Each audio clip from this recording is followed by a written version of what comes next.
Welcome back. I had a different video lined up today, but this one jumped the queue for a reason. What you're about to see is a textbook example of how refusing to participate in court does not make the court go away. The backstory matters here. This defendant demanded a jury trial, showed up on the scheduled date, and then decided he didn't want to play by the rules anymore. Instead of presenting a defense or even remaining present, he chose to walk out of the courtroom entirely. The judge issued a bench warrant on the spot for contempt and attempted to stop him before he left the building.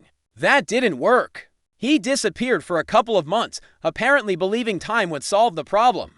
It didn't. Bench warrants do not expire, and eventually law enforcement caught up. What we're covering today is the contempt hearing that followed, and it's a clear lesson in how fast a minor case can spiral when someone decides procedure doesn't apply to them. I can't. Please be seated. This is People versus Pablo Forenza, 23T125. Mr. Forenza appears in custody. Mr. McCall is here for the people. Give me 1 second, I'm joining WebEx. I'm trying to. Mr. Forenza refused to stand before and enter.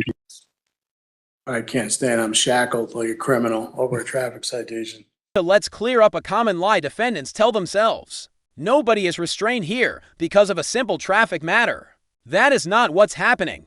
The restraints are the result of walking out of an active jury trial and being found in criminal contempt of court. Courts treat that seriously because it undermines the entire judicial process. When you ignore a lawful order to remain present, you're no longer dealing with the original citation. You're dealing with your own conduct. This hearing exists solely because the defendant forced the court's hand by refusing to participate. No, you're not here on a traffic citation. You're here on contempt. Are we having a contempt hearing, Your Honor? Well, I'm going to give you that opportunity. I'm going to advise you if you'd like it. Let me start by reading the relevant portions of the contempt rule, Mr. Forenza. This is Rule 407. This is of the rules of civil procedure, but that same rule applies to criminal actions such as this one. I'll read the relevant sections. Subsection A1, disorderly or disruptive behavior, a breach of the peace, boisterous conduct, or violent disturbance toward the court, or conduct that unreasonably interrupts the due course of judicial proceedings, behavior that obstructs the administration of justice, disobedience or resistance by any person to or interference with any lawful writ, process, or order of the court, or any other act or omission designated as contempt by the statutes of these rules. This will be direct contempt, and I will cover that in a second, but the rule is contempt that direct contempt is contempt that the court has seen or heard and is so extreme that no warning is necessary, or that has been repeated despite the court's warning to desist. Subsection 4 defines punitive sanctions for contempt, which includes punishment by an unconditional fine, fixed sentence of imprisonment, or both, for a conduct that is found to be offensive to the authority and dignity of the court. Most notably is subsection B, as in boy, which says addresses direct contempt proceedings. When a direct contempt is committed, it may be punished summarily. In such case, an order shall be made on the record in writing reciting the facts constituting that contempt, including a description of the person's conduct, a finding that the conduct was so extreme as that no warning was necessary, or the person's conduct was repeated after the court's warning to desist, and a finding that the conduct is offensive to the authority and dignity of the court. Prior to the imposition of sanctions, the person shall have the right to make a statement in mitigation. Mr. Forenza, I'm going to offer you that opportunity in a little bit. I make a specific finding that all conduct that I'm referencing occurred in my presence and therefore is direct contempt. Very specifically, let me make some reference. Mr. Forenza has been disrespectful to the court, to opposing counsel, and even to my clerks throughout the proceeding. He has filed spurious documents. He's made nonsensical arguments. He's been argumentative with the court, but I was willing to let all of that go so we could try the matter. On the day of trial, which I believe was November 24th, Mr. Forenza appeared on time, but stayed in the gallery along with who I believe is his wife. I repeatedly, at least 3 times, but perhaps 4 or 5, told him to approach the court, to cross the bar and sit at table so we could address the trial. Mr. Forenza failed to do so in my direct presence. He told me I had no jurisdiction, left the courtroom, and then amazingly was able to leave the building as well. Physical restraints have one purpose in this setting. They ensure the defendant remains in the courtroom and does not repeat the same behavior. That led to the warrant. Courts are not obligated to trust someone who has already demonstrated that they will leave whenever they feel like it. And all those arguments about jurisdiction and authority tend to fall apart once reality sets in. You can claim the court has no power all you want, but sitting there in custody tells a very different story. In any event, he has not returned since November 24th, other than a few pleadings that I'm guessing were filed that day or the day before. I've had no interaction with this case since November 24th. I make a finding that Mr. Forenza was under an order to perform, that is, to come to the table. He refused to perform in accordance with that order, and even though he had the ability to perform, obviously he was mobile, he was able to make it into the courtroom and then, of course, make it out. He was repeatedly warned, and I note that I gave him multiple opportunities to approach, and he disregarded all of them. I make a specific finding that I find Mr. Forenza's conduct to be offensive to the authority and dignity of the court.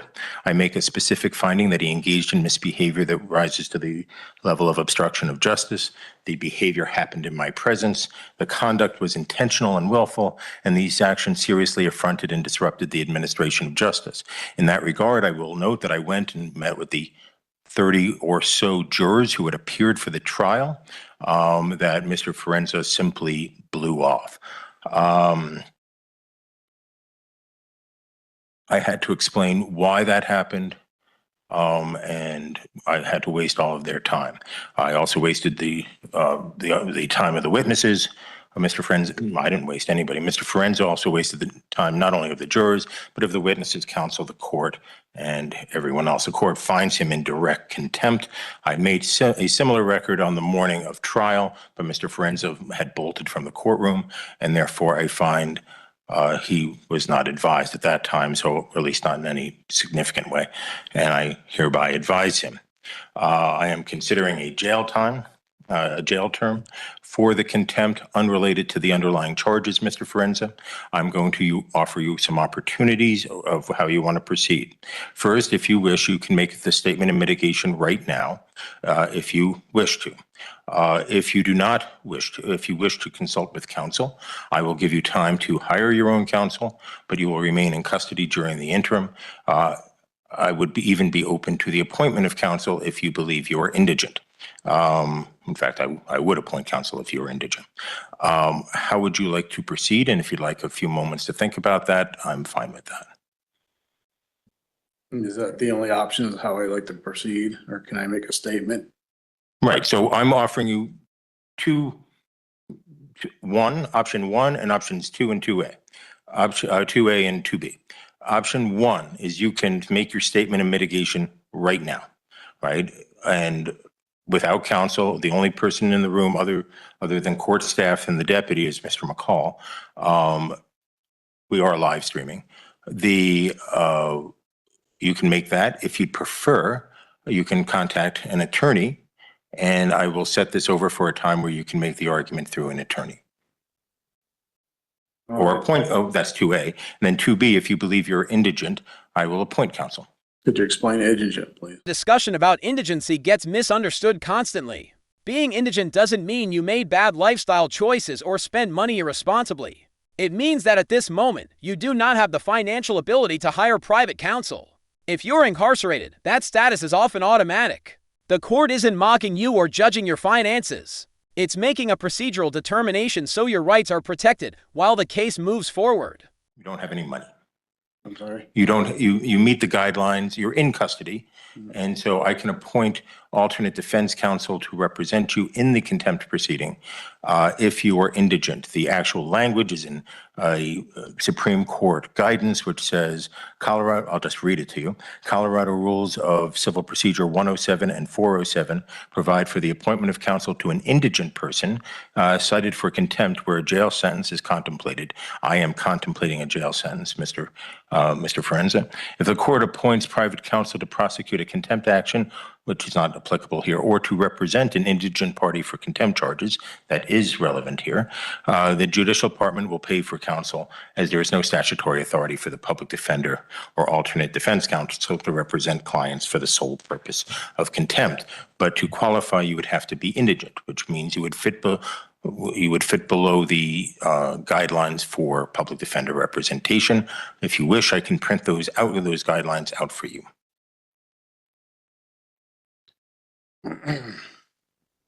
Don't want to be represented. I'm sorry, I couldn't hear. I don't want to be represented. Okay, and you understand that, and I will allow you to make the statement of mitigation right now, but you understand you do have a right to counsel. The only way I look at it is I never got a fair trial walking into this. He failed to prove jurisdiction, sworn affidavit. The courts failed, personal, subject, territorial. I moved it to federal. I even had documents which I sent. It was ignored. Everything gets ignored. I'm just, you know what? I guess I'll just let you beat me up, throw me in jail, get it over with, because you can't keep me the rest of my life. And then, I'll deal with the consequences and things later. I mean, that's where I'm at. Okay. It's not right over a traffic citation where all I did is I came here in good faith to resolve the matter. And it was just, I could get nothing. There's no nature and cause of there. There's no sworn affidavit for me to even move forward on. And this court can't move forward on. That's all I asked for. And it was like retaliatory. I just got beat up. That's all this is. It's a traffic citation. It's not a crime. Nobody was injured. If that's, if that's what you call justice and fair, I'm not here to sit here and pick at anybody, go after, and that's not what it's about. When I posted bond for whatever it was, I came here and I didn't run. I came here to settle the matter. And that's all I wanted to do. And I just wanted a fair trial. That's it. But you get in my shoes, and how does it feel when you're just getting beat up and the judge you feel is being biased in the case? I mean, what do we do? Here's the part that actually matters. If you believe a judge is wrong, biased, or made an error, there is a process to challenge that. It's called an appeal. What you do not get to do is abandon your trial and pretend that somehow strengthens your position. Walking out guarantees consequences. Staying, preserving objections, and following procedure is how issues get reviewed later. Courts deal in facts and records, not feelings or personal theories. What else, Mr. Forenza? Nothing else. Mr. McCall, I should have asked you this before I moved to me. Is there anything that people want to say on this? Your Honor, the people spent a good amount of time preparing for this trial. We actually brought the officer from across the state, met with him on the weekend beforehand to prepare for the trial. Officer Carnes was kindly enough, like I said, to drive on his own accord and his own expense to be here. He said he would come back for a retrial. He would request to be flown back, just given the type of the weather that it would be probably when it would be done. The people are still open to a plea agreement in this case for the traffic citations. We understand Mr. Forenza's stance as a sovereign citizen of what law he feels applies, but Your Honor, we believe that the traffic laws of Colorado apply in this case. We are more than willing to negotiate a plea agreement to this day. But at this point, Your Honor, that's where the people are, Your Honor. We didn't anticipate any jail in this case. We didn't anticipate anything but to paying the penalties for speeding 25 to 39 over on the Riverside Parkway back in 2023. And the failure license. Your Honor, the speeding ticket, I would even reduce it to 20 to 24 over to keep it in as a traffic infraction. On the contempt. On the contempt. On the contempt, Your Honor. Your Honor, it's been an interesting case for me. I've never had a case that have gone this long with kind of like, the lack of being able to move forward. I've never been personally federally attempted to be sued in any case based upon a fee schedule. It finds it interesting that Mr. Forenza believes that contract law applies in this case, but only one way, his contract law. The issue here, Your Honor, on contempt, the people expended a lot of time on this case for a very minor case. I do not like putting someone in jail in this situation. I just don't know if Mr. Forenza will ever show up to a trial again in this case, for this case, or any case. He's done, a day or so in jail. I'm not, anything else you want to say? No, Your Honor, the people are, that's all the people are going to say. Mr. Friends, I meant to ask Mr. McCall to make that statement before your statement. I forgot. If you'd like to make a statement to address anything he said, I'm happy to hear more. Yes, I mean, I'm just objecting. I did, like I said, I came in good faith to settle the matter. And I tried. So it's not like I'm going to skip down to that. That's not what it was, because if I did that, I would skip down. This hearing is not about future court dates or release conditions. That ship sailed when the defendant ignored the original proceeding. The only issue on the table now is accountability for wasting the court's time, the jury's time, and public resources. Contempt hearings exist to address behavior that disrupts the administration of justice. This isn't punishment for a citation. It's punishment for conduct that forced the system to respond. Now, I didn't do that. I came here to put the court on notice, let them know it's in federal jurisdiction. That's what I did. And I stood my ground for that. I have rights, and it's not about my contract. That's not what it is. And him for saying it's contract, and that makes it a commercial matter. So I'm here to settle the matter. Set off and discharge. And as a secured party creditor, I have a right to do that. An attorney, in fact, representing the estate. So I would like to do that. Let's settle the matter. Let's just wash. I'll give you an opportunity to resolve the matter, but we're talking about the contempt right now. I view the contempt as your direct and unequivocal disregard of the court's order.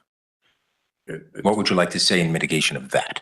Your Honor, it's not. Like I said before, it has nothing to do with that. I wanted to settle the matter, and I feel like I'm running in circles, nowhere to turn, but who do I have to turn to? I'm trying to get this resolved, coming into court and hoping in good faith that you do the right thing. And it just didn't seem like it was going that way. And I've never gotten any response to anything I've ever submitted. And that's what makes it hard. So how do you react to that? I mean, what do you do? Me, my situation, I'm scared. Okay, well, I have, torture cuffs and sitting here over a traffic citation. Missed my daughter's birthday yesterday. And there's also a human cost. That tends to get ignored. When someone chooses ideology over responsibility, it doesn't just affect them. It affects their family. Missing important moments because you decided to challenge reality instead of handling a routine legal issue is not principled. It's reckless, especially when the underlying matter carried no risk of jail to begin with. Every consequence sitting in front of this defendant was self-inflicted. Anything else, Mr. No. Okay. Court finds the underlying offense can be resolved. As Mr. McCall points out, these cases are frequently resolved on the first appearance for a fine and be done. I find that Mr. Forenza, I don't know about negotiations.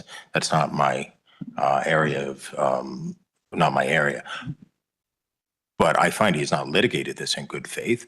I find that he absolutely and unequivocally disregarded a repeated order of the court to come to the table on the morning of his trial. The remedy Mr. Forenza had would be to have the people try to prove their case beyond a reasonable doubt.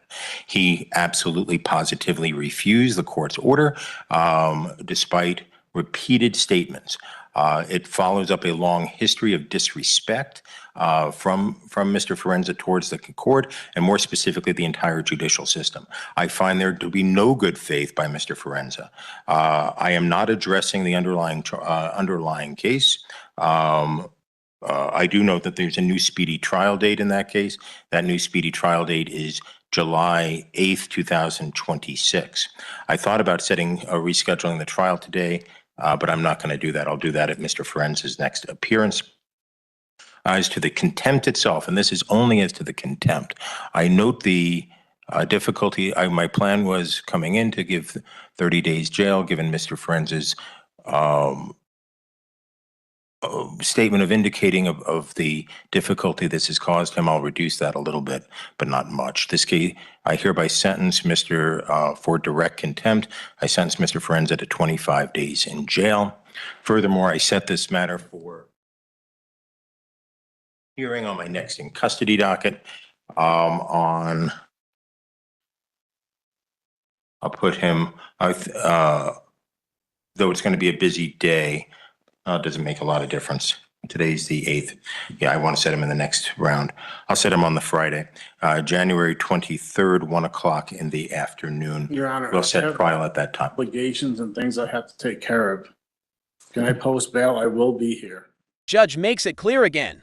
This is sentencing for contempt, not a negotiation over bail. The court is not interested in excuses or side arguments. The focus is simple: conduct, impact, and deterrence. If you want to avoid missing future obligations, the solution is straightforward. Follow court orders. Show up. Participate. The system only escalates when you force it to. So noted. I've sentenced you on the contempt, Mr. Ferenza. The next issue will be when I see you next time on the 23rd, all right, is whether I should release you in custody on bond after the contempt sentence is over. There is a presumption that that you get a personal recognizance bond on a case like this for the underlying case, but that is overcome. And let me read you the language, because this is what you will have to address. I would recommend that you consider counsel. I have recommended that before. You have disregarded me, and that is in so many other things. The specific provision that is of concern to me, again, there's a presumptive personal recognizance bond. The arrested person has no ties to the jurisdiction of the court, reasonably sufficient to assure his or her appearance, and there's a substantial likelihood that he or she will fail to appear for trial if released upon his own personal recognizance. I will address the bond issue if you wish. The people are on notice that I am open to bond, but Mr. Ferenza will not be released until the 25 days I is feel like served. this is just retaliation more. And this is what I was afraid of at trial, Your Honor. It's contempt, Mr. What I was afraid of. But I wasn't in contempt. I showed in good faith. Okay. I didn't disrespect. I spoke the bare minimum just about jurisdiction. So everything you're saying it's that's, your assumption that didn't happen. Have a good day, Mr. Ferenza. I have obligations. Okay, you'll be able to address them upon release. Thank you. How am I gonna do that here? I have obligations on the outside that I have to do. Right. You'll be able to address those after your sentence is completed, Mr. Ferenza. And the court's response here serves a broader purpose. Consequences discourage others from trying the same tactics and clogging the system with avoidable disruptions. Jury service, court time, and taxpayer money are not unlimited resources. This case continues in the coming weeks, and we'll see whether the defendant adjusts course or doubles down on bad advice. That's where we'll leave it for now. Thanks for watching. This has been Judge Talks.